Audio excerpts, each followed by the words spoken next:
Hello and welcome to Sunset TV. I'm Tina Jha with another brand new edition of Assembly Debates, the show where we bring before you legislative matters of states, how significant issues of public importance are discussed and debated in state assemblies, the legislations that are enacted thereafter, and the impact that they have on people. Today, we are going to talk about urban planning.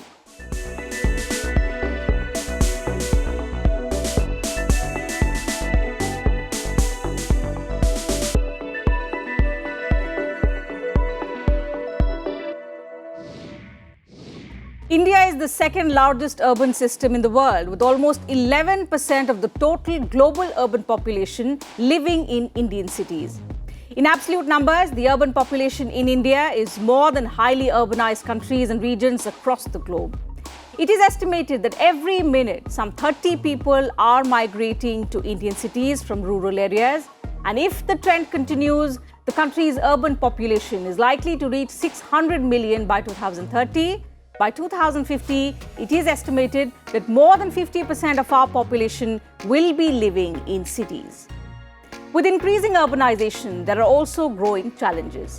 There's pressure on basic urban infrastructure and issues like lack of availability of land, traffic congestion, urban flooding, water scarcity and droughts, and also extreme air pollution indicate the urgent need to ramp up urban planning capacity.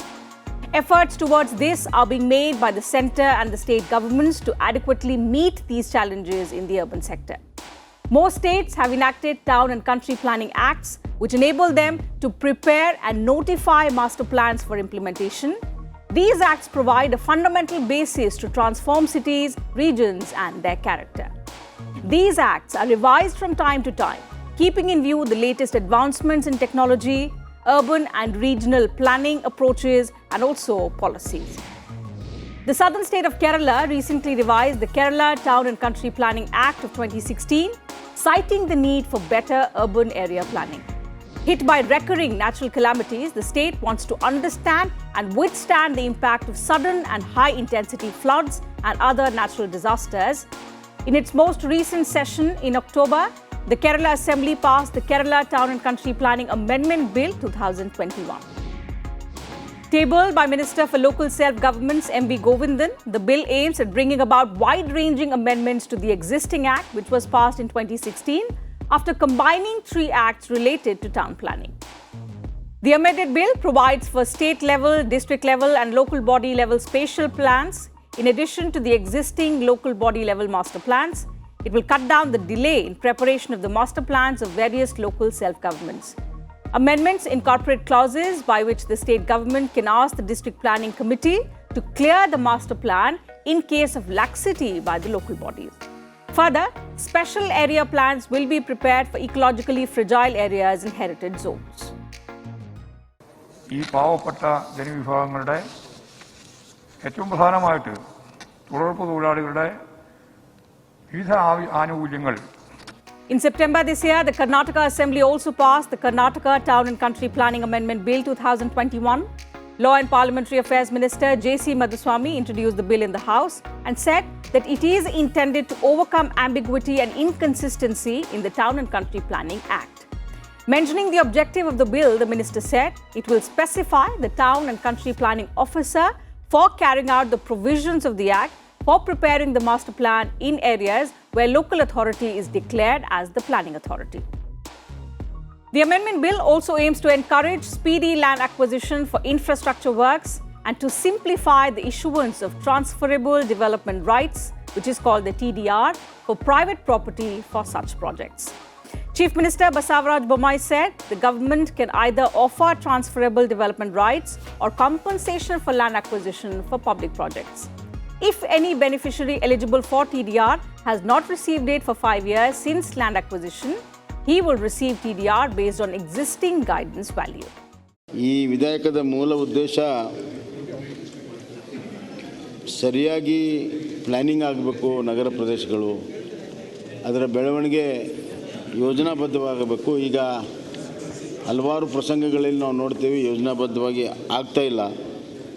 ಅಷ್ಟೇ ಅಲ್ಲ, director town and planning ಅವ್ರಿಗೆ ನಾವು ಪವರ್ಸನ್ನು ಕೊಟ್ಟು local planning areas regulate ಮಾಡುವಂಥ ಮತ್ತು development ಮಾಡೋದಕ್ಕೆ ಅವ್ರಿಗೆ ಅಧಿಕಾರವನ್ನು ಕೊಡ್ತಾ ಇದ್ದೇವೆ. Further, the bill also facilitates disposal of sites through registration by developers in a phased manner in the ratio of 40:60. It means 40% of the sites can be sold and registered on provisional approval of the layout, and the remaining 60% after fully developing sites with all infrastructure and protecting purchasers' interest, subject to a mortgage of corner sites in favor of the planning authority. They will be released after completion of all developments of the layout. Several members expressed concerns over whether the bill safeguarded the interest of buyers. JDS MLA GT Devagowda said many developers would leave buyers in the lurch without developing the basic amenities.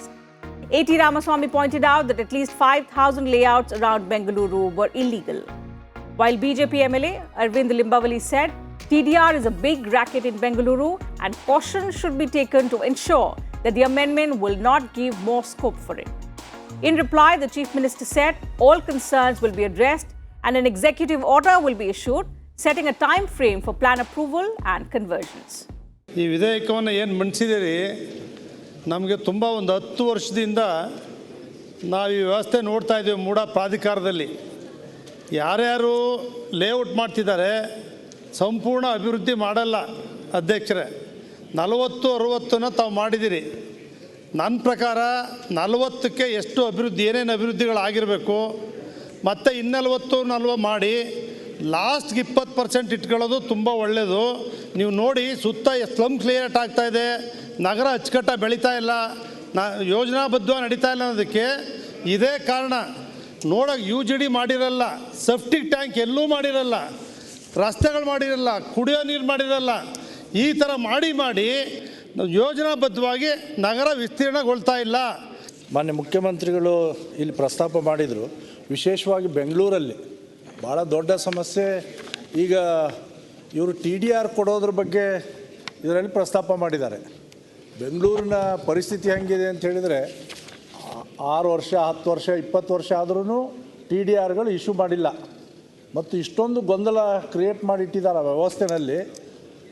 TDRಗೆ ಯಾವ ಜನರೂ ಇಲ್ಲಿ ಒಪ್ತಾ ಇಲ್ಲ. So ಆ ದೃಷ್ಟಿಯಿಂದ ಇಲ್ಲಿ ಇನ್ನೊಂದು ಕಡೆಗೆ ಹೇಳ್ತಾ ಇದ್ದಾರೆ, ಮಾರುಕಟ್ಟೆ ಬೆಲೆ ಅಂದರೆ ಅಕ್ವಿಜೇಷನ್ ಏನು ಮಾಡಿಕೊಂಡು ತೊಗೊಳ್ಬೇಕು ಅನ್ನುವಂಥದ್ದನ್ನು ಕೈ ಬಿಡ್ತಾ ಇದ್ದೀವಿ ಅಂತ. ಈ ನಗರಗಳ ಬೆಳವಣಿಗೆ ಯೋಜನೆ ರಹಿತವಾಗಿ ಆಗ್ತಾ ಇದ್ದಾವೆ. ನಗರದ ಬೆಳವಣಿಗೆ ಬೆಂಗಳೂರು ಸುಂದರ ನಗರ ಆಗಿತ್ತು, ಗಾರ್ಡನ್ ಸಿಟಿ ಆಗಿತ್ತು.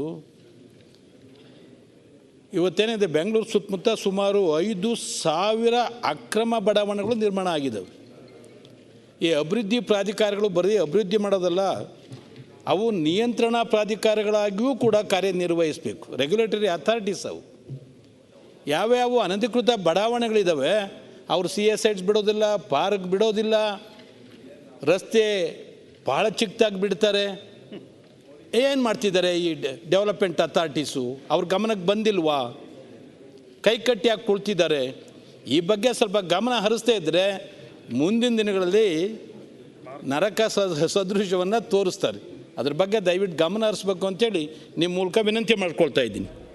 Odisha also amended its 65-year-old Urban Development Act recently. The Odisha Assembly passed the Odisha Town Planning and Improvement Trust Amendment Bill 2021 on the 4th of September this year, amending the Odisha Town Planning and Improvement Trust Act 1956. The new bill is touted to be more practical, progressive and relevant to the contemporary times. According to the Housing and Urban Development Department, the archaic and redundant provisions concerning to the Land Acquisition Act 1894 have been done away with. Modern concepts of planning, such as transferable development rights, have been introduced. Common application forms to ensure uniformity and single-window disposal system and the state-of-the-art online building plan approval system across all the urban local bodies of the state have also been proposed. As per the new amendments, town planning function has been delegated to all the urban local bodies in accordance with the 74th Constitutional Amendment Act.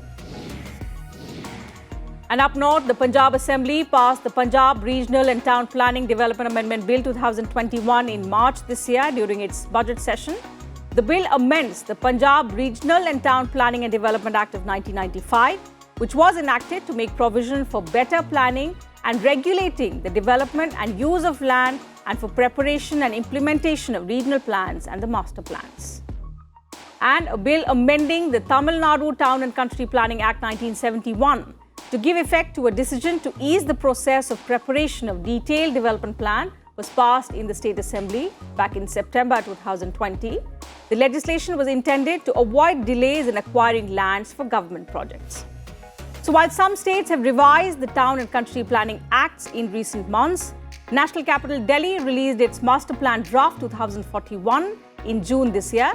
Public consultations were held in recent weeks on the vision document for the city's development for the next 2 decades. The Master Plan for Delhi 2041 focuses on regeneration of old areas, which include the unauthorized colonies and the urbanized villages, allowing mixed-use development, providing affordable rental housing and small format housing, promoting walkability and non-motorized transport, and also developing green-blue, green spaces and waterfronts infrastructure and corridors, among others, for the sustainable development of the city. So in this episode of Assembly Debates, we will analyze the key challenges of rapid urbanization and the measures to ramp up urban planning capacity at different levels. Joining me are two eminent panelists, Mr. M. Ramachandran, former Secretary, Ministry of Urban Development, Government of India, and Professor Abdul Razak Mohammed, Head, Department of Planning, School of Planning and Architecture, Vijayawada. Thank you, gentlemen, for joining us on this edition of Assembly Debates on Sunset TV. Mr. Ramachandran, let me begin the discussion today with you with your thoughts on the current context first. So a number of states have revised their town and country planning acts in recent months. Karnataka has brought in provisions to simplify the issuance of the TDRs. Odisha has amended its 65-year-old Urban Development Act, and town planning function there has been delegated to all the urban local bodies in accordance with the 74th Constitutional Amendment Act. Now, according to you, how significant and timely are these moves by states in the wake of the contemporary urban challenges that we are facing? We always talk about the third level of governance, and since the launch of the National Urban Renewal Mission in 2005, there has been talk about empowering the urban local bodies, the third level of governance, as far as the urban planning function is concerned. Viewers may recall it was a reforms-based agenda when the national mission was taken up. On the one hand, states and local bodies had to commit to take up reforms, which were much needed reforms in the urban sector. And at the same time, projects were approved for bringing about improvements in infrastructure, service delivery, and things like that. Somehow the reforms agenda went on, but it did not reach its full level. 23 reforms fully achieved. So the successor schemes which the government of India is supporting in the form of Amrut and the like also talks about reforms, but not in that intense manner, but to an extent whereby the local governments should, or the local bodies should become effective in their area of operation. Now, we all will agree that when we look at a city, it's a question of how the city is planned, how the city's development is taken forward. I would see two streams of it.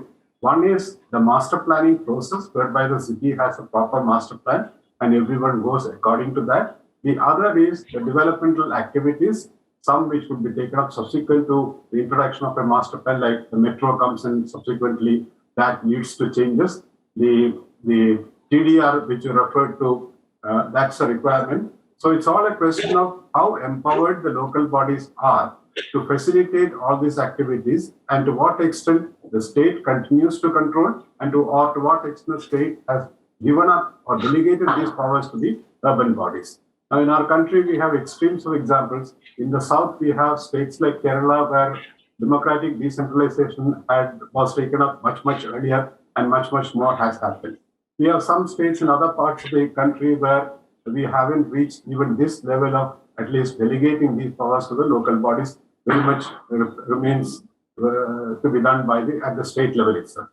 So with the large number of central programs which we have, which are in the direction of empowering the city in terms of infrastructure improvement, if the cities themselves do not take up what they are supposed to, there is going to be a big gap, in the sense that the local body will probably make a proposal, it will go to the state government, they will have to wait for its approval. But the broad concept of urban planning, as envisaged in the 74th Amendment of the Constitution, also is that what should be at the level, at the appropriate level, it should be at that level. So if local bodies are given urban planning functions and they have the wherewithal to do it in an appropriate manner, that is probably the right place where it should be. And that would also facilitate taking up a whole lot of not only developmental activities, but recently we have been seeing other important items also coming in, like the climate agenda, the pollution issue, the theory of the nature, how that is to be handled. These are all also issues which need to be incorporated in the scheme of things at the city level in a proper planning process. So I think it's important that some states have looked at some of these requirements and amendments. And broadly, I think what the states are supposed to do is there is an important guideline which the government of India has issued in 2015. It's an entire booklet covering the entire aspect of urban planning, known as the Urban Regional Development Plans Formulation and Implementation Guidelines 2015. So I won't be surprised if some of these states have taken up some parts of those guidelines, provisions, which need to be incorporated into the Town and Country Planning Act, which was not there earlier. And if the initiatives have been taken, this is one possible line which have motivated some of these states to take this up. Professor Razak, if we look at the urbanization challenges in the larger context countrywide, India has seen rapid urbanization. So from 1960, when it was just about 18%, to a little over 34% in 2018. And now we're on way to become 50% urban by 2050. But all of this, of course, has come with a set of challenges, particularly with regard to livability. In fact, none of our cities feature among the top 50 cities if we look at the global rankings. So if you could cite for us some of the key challenges that we are facing in urban transition and what is the way forward? Well, thank you for the opportunity. I would rather say that, as I said, rightly, there's 60 years of experience. You know, the first master plan of Delhi also 60 and 20 years. Now we are in the fourth master plan. So 60 years of planned attempt to develop urban areas, and also the population growth into the cities, and the expansion physically in terms of the growth and expansion of cities also taking place at a very large scale. And as you said, that in another 50 years, or maybe we don't know how, maybe more than 50-60%, or maybe another 20% maybe increase into urban areas. So it is a challenge for the local authority and at the national scale, because we don't have any policy for urbanization, urban policy, urban. We have other population policy and economic policy, but we don't have any policy for the country. But of course, the development is related to the global national perspective, but development is always from the local concern. But as per the new, attempt where the population growth at the same time, the transformation of decentralized planning effort from the government, 73rd and 74th Constitutional Amendment, but strengthening the local government is also more important, because we leave the idea to the local government to implement certain things, but we have to see the readiness. Is it our local governments are ready to take up the challenge? And do we have a proper manpower? Do we have financial support? In the sense, maybe we have a lot of money available for development, but what happened to the human resource available in local government? I know in many small towns and cities, the number of planners are engaged, the number of planners are employed is very, very few. But the engineering-based or non-spatial aspect-based planning is also important. But at the same time, now the focus is toward the spatial planning, because that is what the AMRUT schemes and many other spatial planning-oriented approach towards GIS-based master plan preparation also now we are talking about. But the technology is available, but the person to execute this technology and the intelligence and everything to the local level, we need to have more planners. Absolutely. Who are trained, because of anybody cannot be a planner.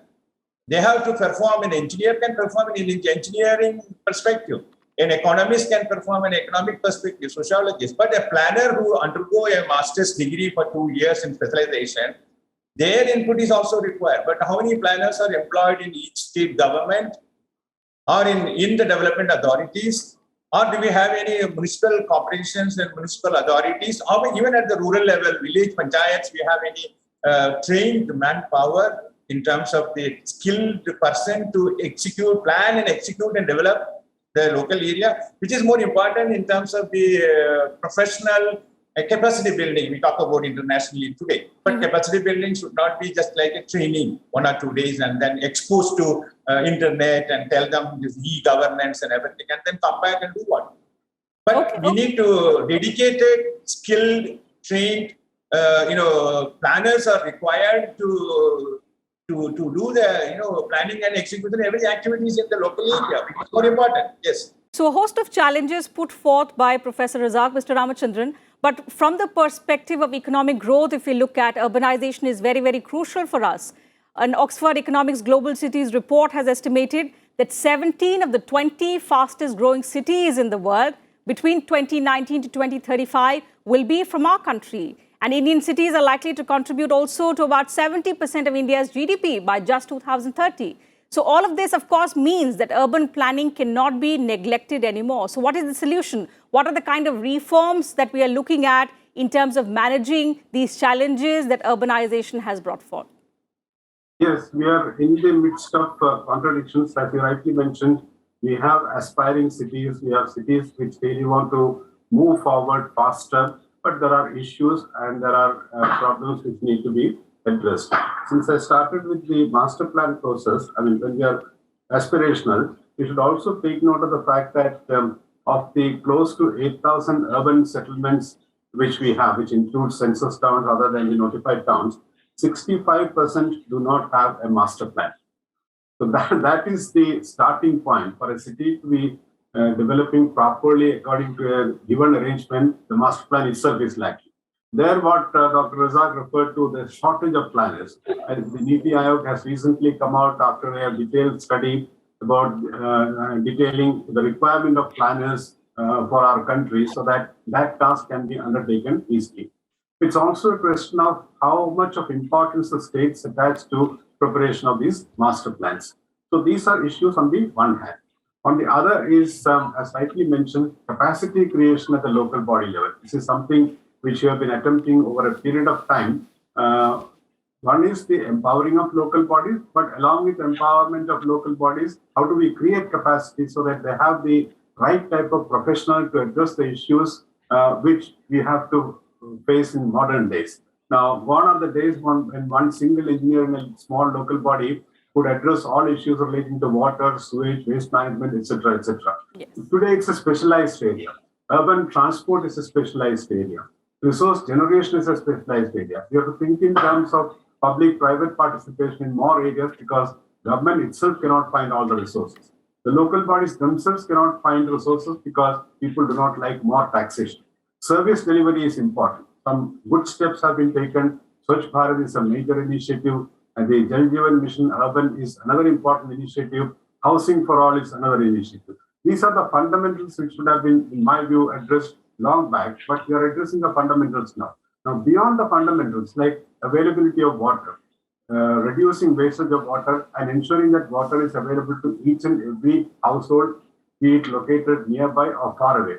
These are all some of the improvements which have to come about, and we have to have systems in position whereby an urban resident feels that he or she does not have to complain for procuring a certain facility. So we have to take our cities and towns to those levels. And when we talk about cities and towns, again, on the one extreme, we have a city like Mumbai, which is resource rich, which has its own system of governance. But at the same time, we have very small towns, 20,000 population, 50,000 population, which do not really, cannot aspire to be at the level of Bombay or somewhere close to that.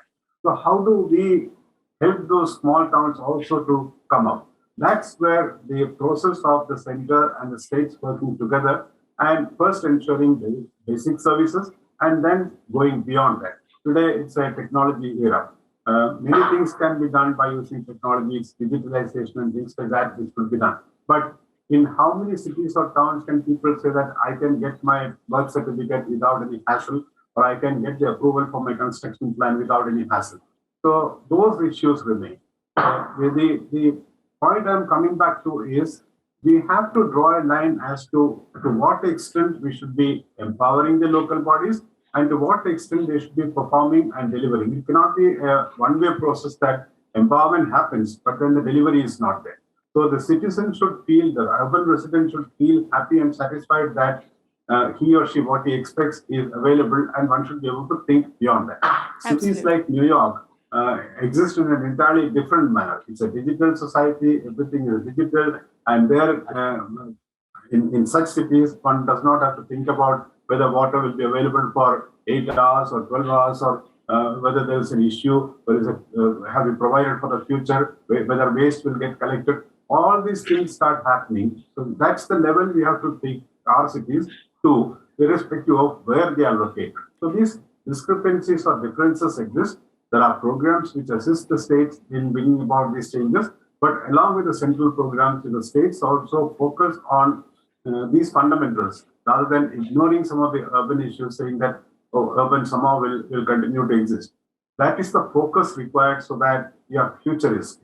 A holistic planning for the city as a whole. For that, the mechanisms have to be there. It cannot just be thought that it will happen. It has Absolutely. to be facilitated. As I repeat, capacity building and strengthening have to be there.